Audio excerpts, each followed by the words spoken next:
Live from downtown Detroit, Local 4 News at 11 starts now. Fire sweeps through an apartment building in Grand Blanc Township, forcing families out of their homes. Good to have you with us for Local 4 News at 11. Firefighters are working on a cause, but there's just so much damage here, the entire building uninhabitable tonight. This all happened this afternoon at the fairways of Woodfield Complex in Grand Blanc Township in Genesee County. Our Mara McDonald is in Grand Blanc Township tonight. Mara, there were no injuries.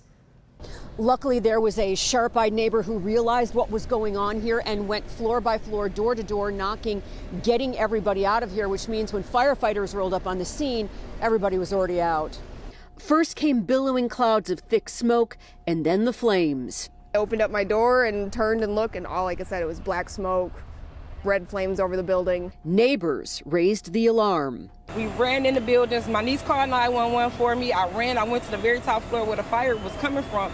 I knocked on that door really, really hard. No one answered.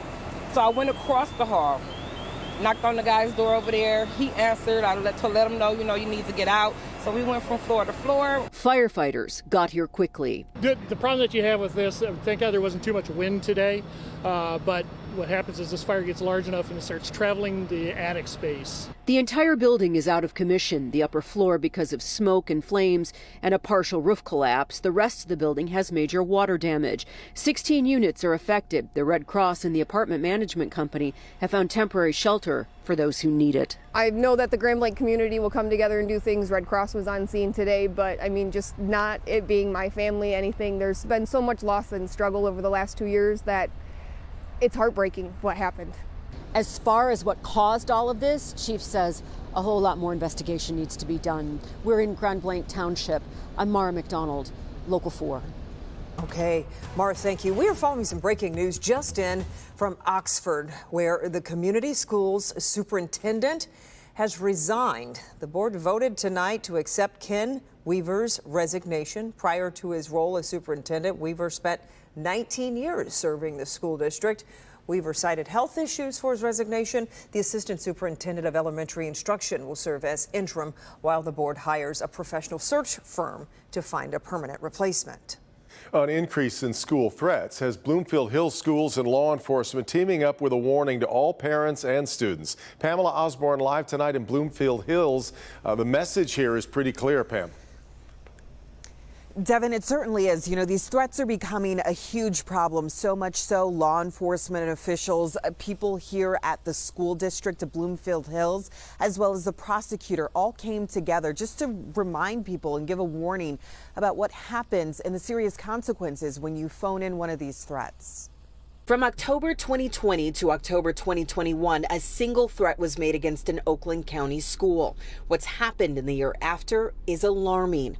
A total of 42 threats were made against schools. In that time, the community of Oxford suffered an immense loss. 4 teens died after a fellow student opened fire in the high school. We are also faced with the reality that after a major school tragedy, copycat threats occur at an exponential rate.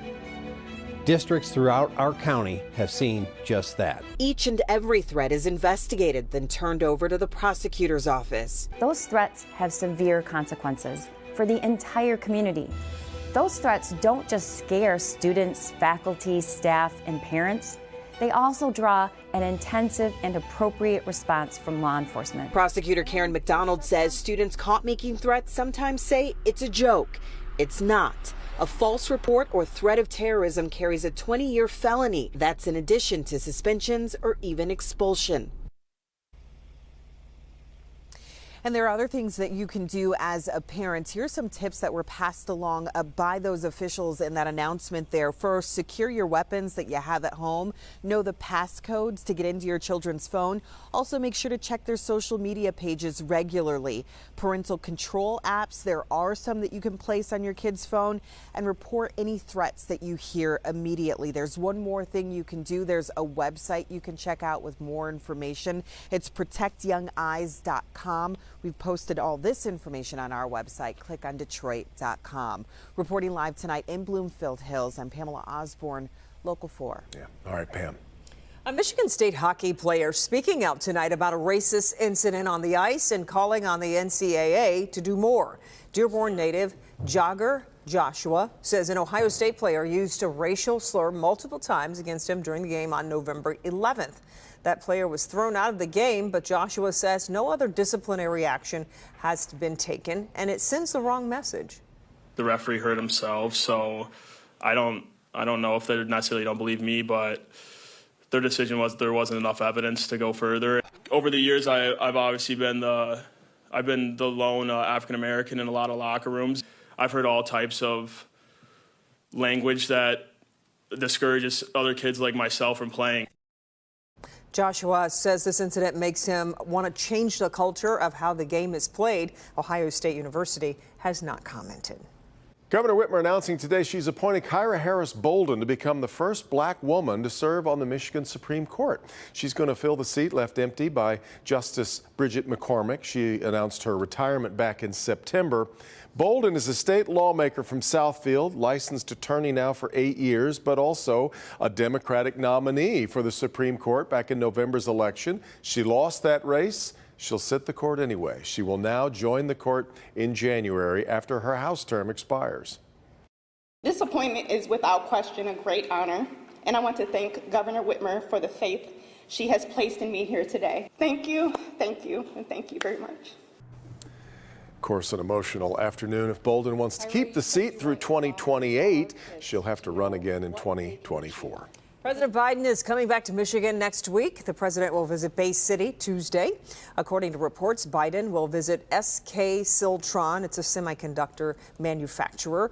The visit will be the president's first since he attended the North American International Auto Show back in September. Final Four is coming back to Detroit. That was really welcome and big news today. The NCAA announced Ford Field will host the event in 2027. Michigan State will be the official host. The two Final Four games will be held Saturday, April 3rd. National Championship Monday night, April 5th, 2027. Jot that into your calendar. Ford Field last hosted the Final Four in 2009. Of course, Michigan State made it to the championship game where they unfortunately lost to North Carolina. But great to have one of the great sporting events coming back. Just got to wait a little bit, but it'll be it's fun. going to be great. It'll be great.